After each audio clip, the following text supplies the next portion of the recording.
ജീവിതത്തിലെ വിട്ടുവീഴ്ചകളൊക്കെ ചെയ്യാൻ ഇഷ്ടമുള്ളവരാണോ നിങ്ങൾ? അതെ, മറ്റുള്ളവരുടെ മുമ്പിൽ പലപ്പോഴും നിൽക്കുമ്പോൾ ഞാൻ താഴ്ന്നവനായിട്ടാണ് മാറുന്നത് അല്ലേ? സാരമില്ല, അൽഹംദുലില്ലാ അല്ലേ?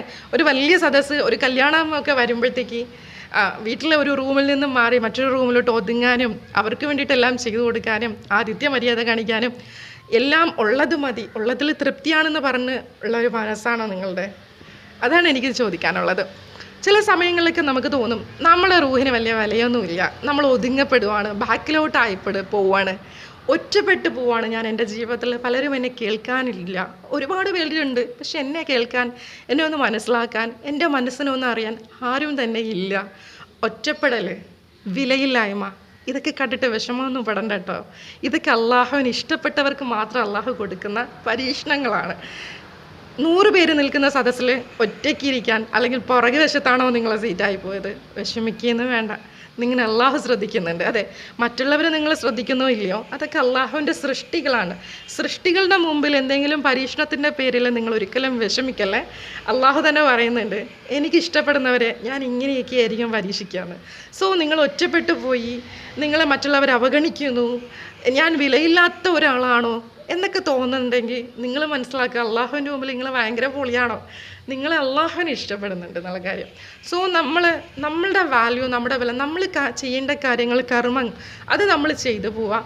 ബാക്കി റിസൾട്ട് നമ്മളെ മനസ്സിനെ ക്ലിയറാക്കി വയ്ക്കുക. നമ്മൾ കാരണം മറ്റൊരു റൂഹം വേദനിക്കാത്തൊരവസ്ഥയിൽ നടന്നു പോവുക എന്നതൊക്കെയാണ് വലിയ കാര്യം എന്ന് പറയുന്നത്. അതുപോലെ തന്നെ അള്ളാഹുവിനോട് ചെയ്യേണ്ട നിബന്ധനകൾ, അള്ളാഹുവിനോടുള്ള നമ്മളെ ഇഷ്ടം അത് ഇബാദത്തിലൂടെ കാണിക്കുക. മറ്റുള്ളവർക്ക് നമ്മളെ കൊണ്ട് എന്തെങ്കിലും സഹായം ചെയ്യാൻ പറ്റുമെങ്കിൽ ചെയ്തു കൊടുക്കുക. ഇതൊക്കെ ചെയ്തിട്ടും നമ്മൾ മറ്റുള്ളവരെ അവഗണിക്കുന്നു, നമ്മളെ മാറ്റി നിർത്തുന്നു എന്നൊക്കെ ഉണ്ടെങ്കിൽ അൽഹംദുലില്ലാ പറഞ്ഞ് മാറിക്കോളൂ. ചില സ്ഥലങ്ങളിൽ നമ്മൾ അവഗണിക്കപ്പെടുന്നുണ്ട്. നമ്മളെക്കാളും ഉയർന്നവരിലോട്ട് നോക്കുമ്പോൾ അവരുടെ സ്റ്റാറ്റസിന് അനുസരിച്ച് ചിലപ്പോൾ നമുക്ക് ഉയരാൻ പറ്റിയെന്നൊന്നും വരത്തില്ലടോ. കാരണം അവരെ ആ ഹാഷ്പൂഷ് ലൈഫിൽ നമുക്ക് ചിലപ്പം പറ്റില്ല. എനിക്ക് അങ്ങനെ ഒരു സ്വഭാവമുണ്ട് കേട്ടോ. എനിക്ക് എൻ്റെ ലെവലിലുള്ള ഫ്രണ്ട്സ് എനിക്ക് പറ്റത്തുള്ളൂ. ഞാനങ്ങനെ ചിന്തിച്ചിട്ടുണ്ട്. മീൻസ് നമ്മളെപ്പോലെ നോർമൽ ലെവലിലുള്ളവർ, നമ്മളോട് ചേർന്ന് നിൽക്കുന്നവർ, അല്ലെങ്കിൽ ഞാൻ എൻ്റെ ഫ്രണ്ട്സ് ലെവൽ എന്ന് പറയുന്നത് അങ്ങനെയാണ് എൻ്റെ സർക്കിൾ എന്ന് പറയുന്നത്. സോ നമ്മളെക്കാളും മുകളിലോട്ടുള്ളവരിലോട്ടൊക്കെ നമ്മൾ നോക്കുമ്പോൾ നമ്മൾ താഴ്ന്നവരാന്നുള്ള ഫീൽ ഉണ്ടാവും, ഒരു ഫിയർ വരും, പിന്നെ നമുക്കത്